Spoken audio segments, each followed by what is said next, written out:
আসসালামু আলাইকুম প্রিয় দর্শক, অন্য মঞ্চের আলাপ চাইতে আপনাদের সকলকে আমন্ত্রণ জানাচ্ছি। খবরের অন্তরালের খবর নিয়ে ক্যালকাটা ডায়ালগস থেকে মনোজ দাস বলছি। ইমরান খান নিহত হয়েছেন এমন একটি খবরে শুধু যে সোশ্যাল মিডিয়া ছেয়ে গেছে তা নয়, মেইন স্ট্রিম মিডিয়াও খবরটি দিতে বাধ্য হচ্ছে। বাধ্য হওয়ার কথা এজন্যই বললাম, কারণ পাকিস্তান সরকারের পক্ষ থেকে কিংবা যে আদিয়ালা জেলে গত প্রায় ৩ বছর তিনি বন্দী আছেন, সেই জেলখানার পক্ষ থেকে বিষয়টির আধিকারিক পুষ্টি করা হয়েছে বটে, কিন্তু প্রথমে করা হয়নি। এটা বেশ কিছু পরে যখন চারদিকে হইচই শুরু হয়েছে তখন একটা বিবৃতি তাদের পক্ষ থেকে এসছে। প্রশ্ন স্বাভাবিকভাবে ওঠে, সত্যিই কি তাকে মেরে ফেলা হয়েছে? হয়ে থাকলে কে তাকে মেরে ফেললো, কেন মারলো? এই বিষয়ে সোশ্যাল মিডিয়া এবং আন্তর্জাতিক মিডিয়া কি বলছে, এই নিয়ে এখনকার আলোচনা। আমি রাজনীতিবিদ ইমরান খানের ভক্ত নই, তবে ক্রিকেটার ইমরানের অসম্ভব রকমের ভক্ত। শুধু আমি নই, ইমরানের ফ্যান ফলোয়ার বেশ।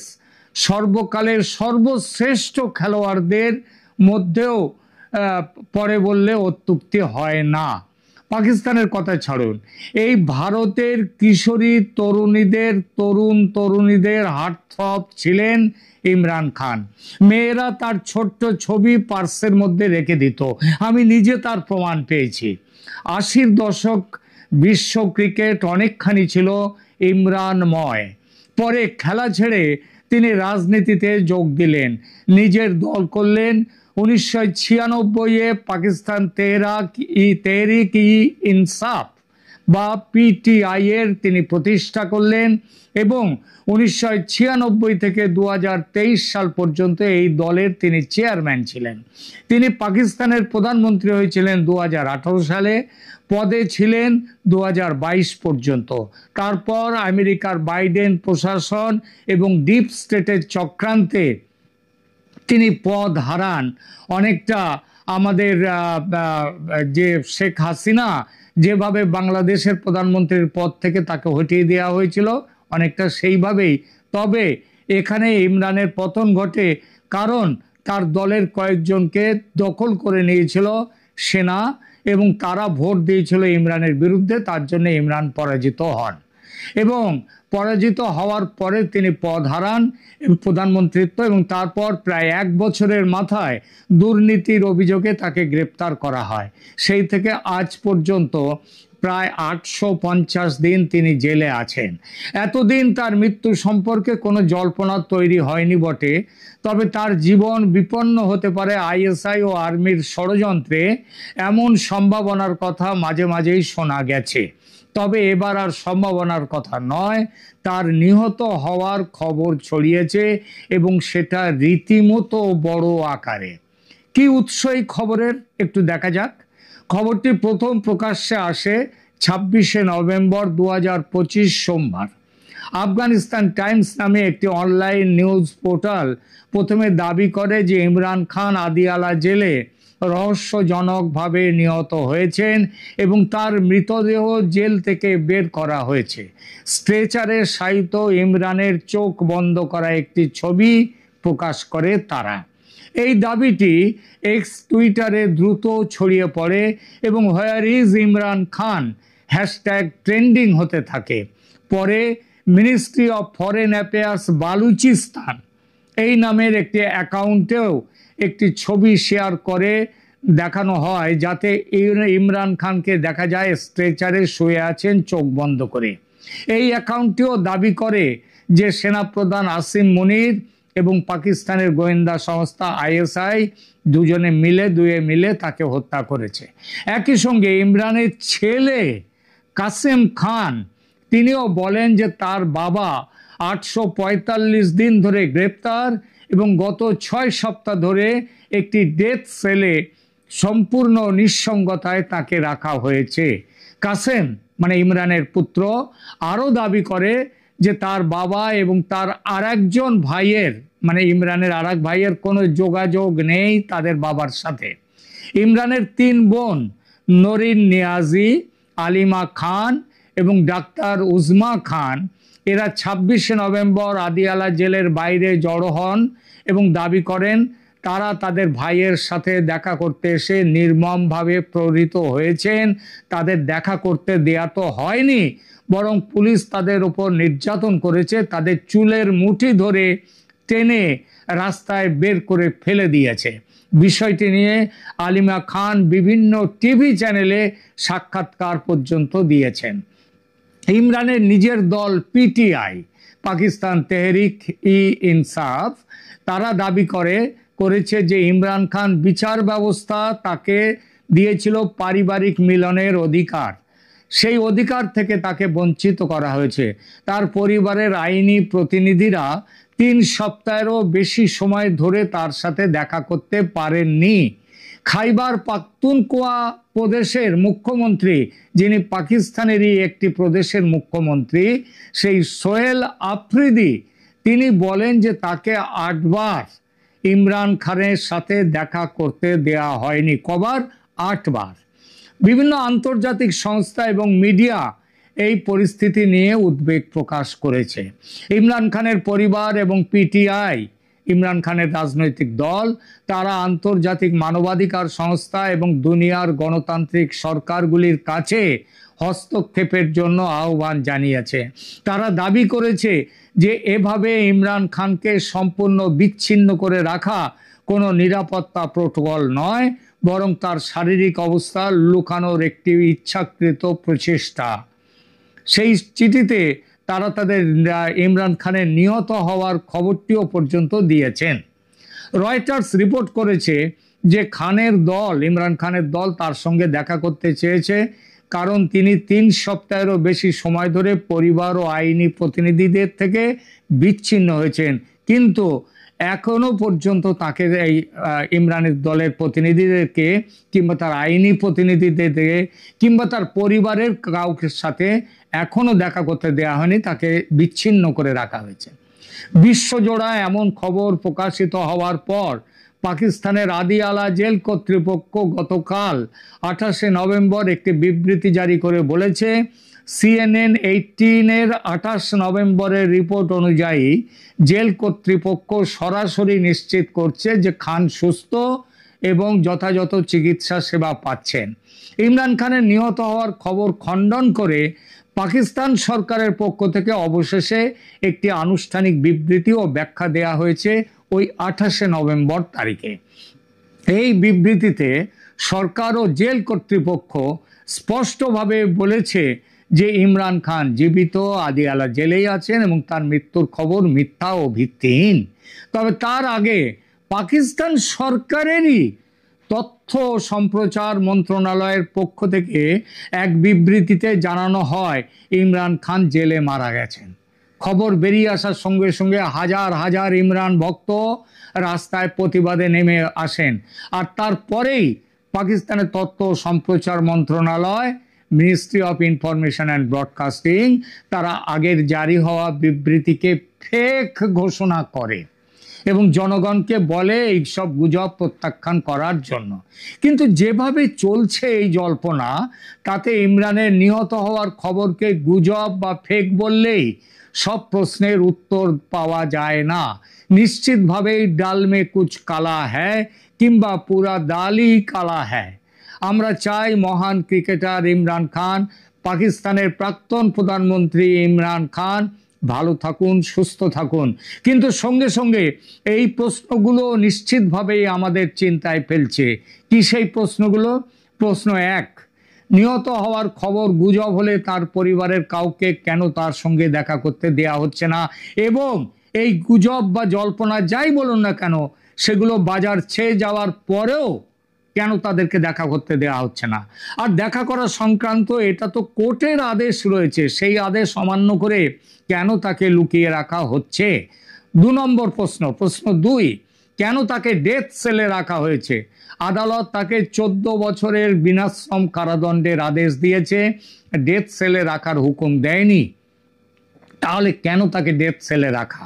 প্রশ্ন 3, কেন আন্তর্জাতিক মিডিয়া বা মানবাধিকার সংগঠনগুলোর সাথে তাদের প্রতিনিধিদেরকে জেলখানায় নিয়ে গিয়ে ইমরানের সঙ্গে দেখা করানো হচ্ছে না কেন? সরি, তাহলে তো এক লহমায় সব জল্পনার শেষ হতো। প্রশ্ন 4, পাকিস্তানের তথ্য সম্প্রচার দপ্তরের প্রথমে জারি করা বিবৃতিকে কেন পরে ফেক বলা হলো? এই ফেক সংবাদ পাকিস্তান তথ্য দপ্তর না দিলে কে দিল? তার কি কোনো হয়েছে? তার কি কোনো অনুসন্ধান হয়েছে? কে দিল? এইসব প্রশ্নের কোনো উত্তর নেই, তাই সন্দেহ থেকেই যায় হয়তো ইমরান খান আর জীবিত নেই। পরমেশ্বরের কাছে প্রার্থনা করি তার দীর্ঘ জীবনের। তিনি এক মহান ক্রিকেটার, তিনি পাকিস্তানের প্রধানমন্ত্রী। আমাদের প্রধানমন্ত্রী হিসেবে তিনি অনেক সময় ভারতের বিরুদ্ধে অনেক কথা বলেছেন, যে কথাগুলো আমাদের আঘাত দিয়েছে, কিন্তু তার মানে এই নয় যে আমরা কেউ চাই পাকিস্তানের সামরিক সেনাবাহিনী আইএসআই চক্রান্ত করে তাকে মেরে ফেলুক, এটা আমরা কখনোই চাই না। সুতরাং আমরা চাই এই ব্যাপারটা নিয়ে আর বেশি না ঝুলিয়ে রেখে এই রাজনীতির দেশে পাকিস্তান সরকার ইমরান খানকে প্রকাশ্যে আনুন, অনন্য দৃষ্টান্ত স্থাপিত এই হয়েছে। দাবি আমাদের থাকলো। ধন্যবাদ। যখন সারা দেশে খালেদা জিয়ার সুস্থতা অসুস্থতা নিয়ে নানান ধরনের আলোচনা চলছে, ঠিক একই সময়ে খুব স্বাভাবিকভাবেই আরেকটি বিষয় আলোচনা কেন্দ্রবিন্দুতে চলে এসেছে, সেটা হচ্ছে মায়ের এমন সংকটময় পরিস্থিতিতে তারেক রহমান দেশে ফিরছেন কিনা। যে কোনো সন্তানই মায়ের এমন একটা চরম সংকটময় পরিস্থিতিতে পাশে থাকতে চায়। তারেক রহমান যদি দেশে ফিরতে না পারেন, নিশ্চয় তার মনে অন্য ধরনের একটা কষ্ট কাজ করছে, একটা যন্ত্রণা কাজ করছে। এটা খুব স্বাভাবিক, যার ব্যাখ্যা করার কোনো প্রয়োজন নেই। কিন্তু তারেক রহমান দেশে যদি নাই ফেরেন, তার পেছনের কারণগুলো কি রয়েছে আসলে, আমি সে বিষয়ে কথা বলবো। তার আগে আমি একটু মনে করিয়ে দিই, আমার বিভিন্ন কন্টেন্টে একাধিকবার আপনাদের সামনে এই কথা বলার চেষ্টা করেছি যে নির্বাচনের আগে তারেক রহমান দেশে ফিরবেন না, এবং সেই বিষয়টি শনিবার একেবারে স্পষ্ট হয়ে গেছে, যখন কিনা তুমুল একটা আলোচনার মধ্যে বিএনপি দলীয়গত অবস্থান থেকে একটি প্রেস বিজ্ঞপ্তি দিয়ে জানিয়ে দিল যে তারেক রহমান ফিরছেন কিনা। ঠিক তার পরই কিছুক্ষণ পরেই তারেক রহমান নিজেই তার ভেরিফাইড ফেসবুক পেজে বিস্তারিত তুলে ধরেছেন। সেখান থেকে আমাদের না বোঝার কোনো কারণ নেই যে তিনি দেশে ফিরছেন কিনা। তিনি বলেছেন যে এমন সংকটকালে মায়ের স্নেহ স্পর্শ পাবার তীব্র আকাঙ্ক্ষা যে কোনো সন্তানের মতো আমারও আছে, কিন্তু অন্য আর সকলের মতো সেটা বাস্তবায়নের ক্ষেত্রে তার একক সিদ্ধান্ত গ্রহণের সুযোগ অবারিত নয়। স্পর্শকাতর সেই বিষয় বিস্তারিত বর্ণনার অবকাশও সীমিত। অর্থাৎ তিনি দলের উপর নির্ভর করছেন, দলীয় নেতারা যদি বলেন তিনি ফিরতে পারবেন বা তার ফিরে আসা উচিত, সেই মুহূর্তে তিনি ফিরবেন, এবং কেন তিনি ফিরতে পারছেন না সেই বিষয়টি ব্যাখ্যা করার নাকি যথেষ্ট কোনো অবকাশ নেই। তারেক রহমান আরও লিখছেন যে রাজনৈতিক বাস্তবতার সেই পরিস্থিতি প্রত্যাশিত পর্যায়ে উপনীত হওয়া মাত্রই স্বদেশ প্রত্যাবর্তনে আমার সুদীর্ঘ উদ্বিগ্ন প্রতীক্ষার অবসান ঘটবে বলেই আমাদের পরিবার আশাবাদী। বিএনপি নেতারা এর আগে কি বলে এসেছেন দিনের পর দিন, যে তারেক রহমান সব আইনি প্রক্রিয়া সম্পন্ন করে দেশে ফিরবেন, মামলা সংক্রান্ত যেসব আইনি জটিলতা আছে সেগুলো কেটে গেলে তিনি মাতৃভূমিতে পদার্পণ করবেন, এবং তারেক রহমানের বিরুদ্ধে দায়ের করা বা চলমান যেসব মামলা ছিল সেগুলো একটার পর একটা যখন প্রত্যাহার করে নেওয়া হচ্ছে বা বিভিন্ন মামলা থেকে যখন তাকে খালাস দেওয়া হচ্ছে, আমরা বিভিন্ন সময় দেখেছি যে তিনি বাংলাদেশে এসে যেই বাড়িতে উঠবেন সেই বাড়ি ধোয়া মোছা কাজ চলছে, আবার নানান ধরনের বক্তব্য আবার বিপরীত দিক থেকে আমরা শুনেছি। তো মূলত আইনি প্রক্রিয়াগুলোই সামনে আনা হয়েছিল বেশি, এবং যে কোনো একটি মামলা যদি থাকতো তারেক রহমান দেশে ফিরে এলে তার আটক হওয়ার সম্ভাবনা থাকতো, কিন্তু এখন তো আর সেই অবস্থা নেই। তারেক রহমানের বিরুদ্ধে যত মামলা ছিল তার সবকটিরই কোনোটি প্রত্যাহার করে নেওয়া হয়েছে, কোনো থেকে তাকে খালাস দেওয়া হয়েছে। এবং তিনি যে বললেন যে রাজনৈতিক বাস্তবতার সেই পরিস্থিতি প্রত্যাশিত পর্যায়ে উপনীত হওয়া মাত্রই স্বদেশ প্রত্যাবর্তনে আমার সুদীর্ঘ উদ্বিগ্ন প্রতীক্ষার অবসান ঘটবে, এই যে রাজনৈতিক অবস্থার বা বাস্তবতার সেই পরিস্থিতি প্রত্যাশিত পর্যায়ে পৌঁছানো বলতে তিনি কি বোঝাতে চেয়েছেন? তার মানে যে কথাটি আমি আপনাদেরকে মনে করিয়ে দিলাম, যে কথাটি আমি এর আগে বলেছি যে বিএনপি ক্ষমতায় আসছে বা সরকার গঠন করেছে, এটির পর তারেক রহমানের দেশে ফেরার প্রশ্ন।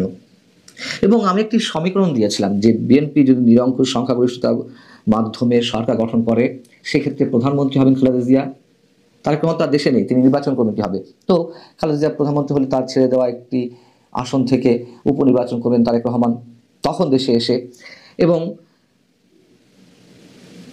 খালেদা জিয়া রাষ্ট্রপতি হবেন, প্রধানমন্ত্রীত্বের পদ ছেড়ে তারেক রহমান তখনই প্রধানমন্ত্রী হবেন। তো সেই হিসেবটির জন্য তো আমাদেরকে আরো কিছুদিন অপেক্ষা করতে হবে, কিন্তু তার আগেই বোঝা গেল যে আসলে কোন মুহূর্তে তিনি দেশে ফিরবেন। তারেক রহমানের জন্য বুলেট প্রুফ গাড়ি কেনার আবেদন জানানো হয়েছে সরকারের কাছে, সরকার অনুমোদন দিয়েছে, এবং তারেক রহমানের জীবন ঝুঁকির মধ্যে রয়েছে, এ কথা সত্য। কিন্তু কারা তাকে হত্যা করবে? ভারত কি তারেক রহমানকে টার্গেট করেছে? প্রথমেই তো এই প্রশ্নটি আসতে পারে, তাই না? ভারতের গোয়েন্দা সংস্থা রোয়া তাকে হত্যা করবে? আমার মনে হয় না। তার কারণ এর আগে আমি বলেছি, ভারতের জন্য এই মুহূর্তে তারেক রহমানকে খুবই প্রয়োজন। তার কারণ আওয়ামী লীগ এখন দৃশ্যপটের বাইরে। আওয়ামী লীগ হয়তো রাজনীতিতে ফিরতে পারে, ঘুরে দাঁড়াতে পারে, কিন্তু ক্ষমতায় আসার বিষয়টি সহসায় হচ্ছে না। তাহলে বিকল্প কি? বিকল্প তারেক রহমান বা বিএনপিকে বেছে নেওয়া। এই জন্য তারেক রহমানের বেঁচে থাকাটা তাদের জন্য খুব জরুরি। এবং আমি একটি কথা আপনাদের জানিয়ে রাখি, এমন তথ্য আমার কাছে রয়েছে যে ভারতের কোনো খুব শক্তিশালী পক্ষের জায়গা থেকে তারেক রহমানের কাছে এই প্রস্তাবও গিয়েছিল যে তারা অবশ্যই ক্ষমতায় আসুক, এটি ভারত এই মুহূর্তে চায়, কিন্তু আওয়ামী লীগকে যেন রাজনীতির সুযোগ করে দেওয়া হয় এবং বিরোধী দলে যেন তারা একটা মোটামুটি সম্মানজনক আসন পায়, সেই ধরনের কথাবার্তা হয়েছে। এটি আমি আপনাদের সামনে বললাম যে তথ্যটি আমাদের সামনে রয়েছে। তাহলে ভারত তো আর তাকে হত্যা করার কোনো চেষ্টা করবে না। তাহলে, এবং আরেকটা কথা বলে রাখি, যেহেতু আওয়ামী লীগের বিকল্প একমাত্র বিএনপি রয়েছে ভারতের কাছে, কারণ ভারতের সীমান্ত সুরক্ষিত রাখতে হবে। কোনো জঙ্গিবাদ সাম্প্রদায়িক গোষ্ঠীর উত্থান এই মুহূর্তে ভারত দেখতে চায় না, খুব স্বাভাবিক হিসেবে। এখন প্রশ্ন হচ্ছে, তাহলে তার জন্য হুমকি হয়ে আছে কে? বর্তমান অন্তর্বর্তী সরকারই তার জন্য হুমকি? মামলা তো সব প্রত্যাহার, কোন সাহস অন্তর্বর্তী সরকার তাকে অ্যারেস্ট করবে তিনি এলে? নাকি জামাত শিবির বা জঙ্গিবাদী গোষ্ঠী বা বিশেষ কোনো মৌলবাদী গোষ্ঠী তার জন্য হুমকি হয়ে আছে? যেহেতু দেশে আওয়ামী লীগ নেই, এখন তাদের মূল প্রতিদ্বন্দ্বী বিএনপি, সো বিএনপিকে ছিন্ন বিচ্ছিন্ন করতে গেলে তারেক রহমানকে শেষ করে দেওয়া প্রয়োজন, এমন কিছু আমরা জানি না। নাকি অন্য কোনো তৃতীয় শক্তি? তারেক রহমান ওয়ান ইভেনে মুচলেখা দিয়ে গিয়েছিলেন, সে কথা আমরা জানি যে তিনি আর কখনোই রাজনীতিতে ফিরবেন না। কারা সে তৃতীয় শক্তি আমরা জানি না। কিন্তু যেটিই হোক না কেন, সবশেষে এই প্রশ্ন আমি তুলতে চাই, পৃথিবীর ইতিহাসে এমন কোনো নজির কি রয়েছে যে কোনো দেশের কোনো নির্বাসিত কোনো নেতা তার দলের ক্ষমতায় ফেরার পুরো নিশ্চয়তা বিধান করে, অথবা তার অ্যাবসেন্সে তার দল সরকার গঠন করেছে, তারপরে এসে সেই নির্বাসিত নেতা দেশে ফিরেছেন? এমন কোনো নজির কি আমাদের সামনে আছে যে কোনো নির্বাসিত নেতা তার দেশে ফিরবেন বুলেট প্রুফ গাড়ির নিশ্চয়তা পাওয়া গেলে? আমার জানা নেই। এবং নিঃসন্দেহে যারা বিএনপির নেতাকর্মী, তারেক রহমানের অনুগত অনুসারী যারা রয়েছেন, তাদের কাছে তারেক রহমানের সব যুক্তি জাস্টিফাইড হবে, তাদের কাছে যুক্তিসঙ্গত মনে হবে। আবার যারা সমালোচক রয়েছেন তারা বলছেন যে মানুষ নিজের মায়ের সংকটময় পরিস্থিতিতে, চরম সংকটময় পরিস্থিতিতে মায়ের পাশে থাকেন না, সেই মানুষটি, সেই নেতা কিভাবে পুরো জাতির বিপদে পাশে থাকবেন? এমন অনেক প্রশ্নের মুখোমুখি নিঃসন্দেহে তারেক রহমানকে আগামী দিনে রাজনীতি করাকালীন সময়ে অবশ্যই মুখোমুখি হতে হবে, এটুকু শুধু জানি।